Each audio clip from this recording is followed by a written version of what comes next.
Famous story channel में आपका स्वागत है। आइए आज हम आपको सुनाते हैं जयशंकर प्रसाद की मशहूर कहानी गुदड़ी में लाल।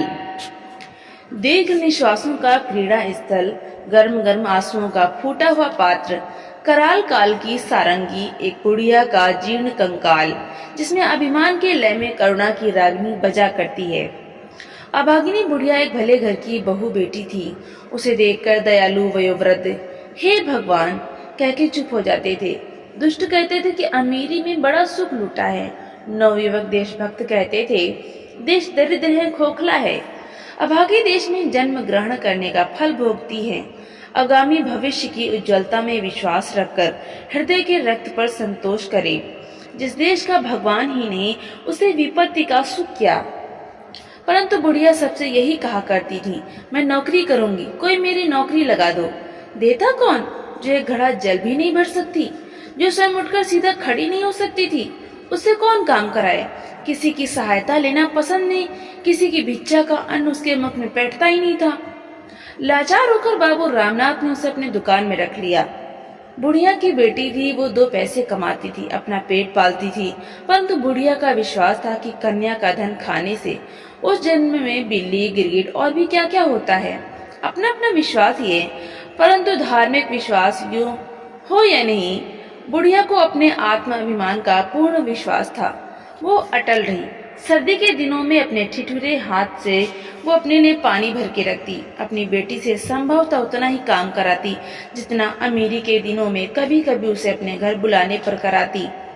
बाबू रामनाथ उसे मासिक वृत्ति देते थे और भी 3-4 पैसे उसे चबेनी के जैसा और नौकरों को मिलते थे मिला करते थे। कई बरस बुढ़िया के बड़ी प्रसन्नता से कटे। उसे न तो दुख था और न सुख। दुकान में झाड़ू लगाकर उसकी बिखरी हुई चीजों को बटोरे रहना और बैठे बैठे थोड़ा घना जो काम हो करना बुढ़िया का दैनिक कार्य था। उसे कोई नहीं पूछता था कि तुमने कितना काम किया। दुकान के और कोई नौकर यदि दुष्टतावश उसे छेड़ते भी थे तो रामनाथ उन्हें डांट देता था। वसंत, वर्षा, शरद और शिशिर की संध्या में जब विश्व की वेदना, जगत की थकावट धूसर चादर में मुंह लपेटकर क्षितिज के नीरव प्रांत में सोने जाती थी, बुढ़िया अपनी कोठरी में लेट रहती। अपनी कमाई के पैसे से पेट भरकर कठोर पृथ्वी की कोमल रोमावली के समान हरी हरी धूप पर भी लेट रहना किसी किसी के सुखों की संख्या है। वो सबको प्राप्त नहीं। बुढ़िया धन्य हो जाती थी, उसे संतोष होता। एक दिन उस दुर्बल दीन बुढ़िया को बनी की दुकान में लाल मिर्चें फटकना पड़ा। बुढ़िया ने किसी किसी कष्ट से उसे संवारा, परंतु उसकी तीव्रता वो सहन न कर सकी। उसे मूर्छा आ गई। रामनाथ ने देखा और देखा अपने कठोर तांबे के पैसे की ओर। उसके हृदय ने धिक्कारा, परंतु अंतरात्मा ने ललकारा। उस बनिया रामनाथ को साहस हो गया। उसने सोचा, क्या इस बुढ़िया को पेंशन नहीं दे सकता?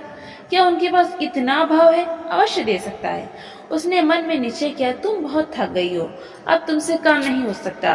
बुढ़िया के देवता कूच कर गए। उसने कहा, नहीं नहीं, अभी तो मैं अच्छी तरह काम कर लेती हूँ। नहीं, अब तुम काम करना बंद कर दो, मैं तुमको घर बैठे दिया करूंगा। नहीं बेटा, अभी तुम्हारा काम मैं अच्छा भला किया करूंगी। बुढ़िया के गले में कांटे पड़ गए थे। किसी सुख की इच्छा से नहीं, पेंशन के लोभ से भी नहीं। उसके मन में धक्का लगा। वो सोचने लगी, मैं बिना किसी काम के किए पैसा, इसका पैसा कैसे लूंगी? क्या यह भीख नहीं? आत्माभिमान झंझना उठा। हृदय तंत्री के तार कड़े होकर चढ़ गए। रामनाथ ने मधुरता से कहा, तुम घबराओ मत, तुमको कोई कष्ट न होगा। बुढ़िया चली आई। उसकी आंखों में आंसू न थे। आज वो सूखे काट सी हो गई। घर जाकर बैठी, कोठरी में अपना सामान एक और सुधारने लगी। बेटी ने कहा, माँ यह क्या करती हो? माँ ने कहा, चलने की तैयारी करो। रामनाथ अपने मन में अपनी प्रशंसा कर रहा था, अपने को धन्य समझता था। उसने समझ लिया कि हमने आज एक अच्छा काम करने का संकल्प किया है, भगवान इससे अवश्य प्रसन्न होंगे। बुढ़िया अपनी कोठरी में बैठी बैठी विचारती थी, जीवन भर के संचित इस अभिमान धन को एक मुट्ठी अन्न की भिक्षा पर बेच देना होगा। असह्य। भगवान क्या मेरे इतना सुख भी नहीं दे सकते? उन्हें सुनना होगा। वो प्रार्थना करने लगी, इस अनंत ज्वालामय सृष्टि के कर्ता, क्या तुम्ही करुणा निधान हो? क्या इसी डर से तुम्हारा अस्तित्व माना जाता है? अभाव, आशा, असंतोष और आर्तनादों के आचार्य, क्या तुम्ही दीननाथ हो? तुम्ही ने वेदना का विषम जाल फैलाया है। तुम्हें इन निष्ठुर दुखों के सहने के लिए मानव हृदय सा कोमल पदार्थ चुना है और उसे विचारने के लिए, स्मरण करने के लिए दिया है। अनुभवशील मस्तिष्क, कैसी कठोर कल्पना है। निष्ठुर, तुम्हारे कठोर करुणा की जय हो। मैं चिर पराजित हूँ। सहसा बुढ़िया के शीर्ण मुख पर कांति आ गई। उसने देखा एक स्वर्गीय ज्योति से बुला रही है। वो हंसी, फिर शिथिल होकर लेट रही। रामनाथ ने दूसरे दिन सुना कि बुढ़िया चली गई। वेदना क्लेशहीन अक्षयलोक में उसे स्थान मिल गया। उस महीने की पेंशन से उसका दाह कर्म करा दिया। फिर एक दीर्घ निश्वास छोड़कर बोला, अमीरी की बाढ़ में न जाने कितनी वस्तु कहाँ से आकर एकत्र हो जाती हैं। बहुतों के पास उस बाढ़ के घट जाने पर केवल कुर्सी, कोच और टूट गहने रह जाते हैं, परंतु बुढ़िया के पास रह गया था सच्चा स्वाभिमान, गुदड़ी का लाल। तो दोस्तों, आपको ये कहानी कैसी लगी? लाइक करें, ज्यादा से ज्यादा शेयर करें और कमेंट में जरूर बताएं आपको ये कहानी कैसी लगी और किस तरह की कहानी आप सुनना चाहते हैं। हिंदी साहित्य की ऐसी कहानियां सुनने के लिए हमारे चैनल को सब्सक्राइब करना बिल्कुल भी ना भूलें। तो मिलते हैं अगले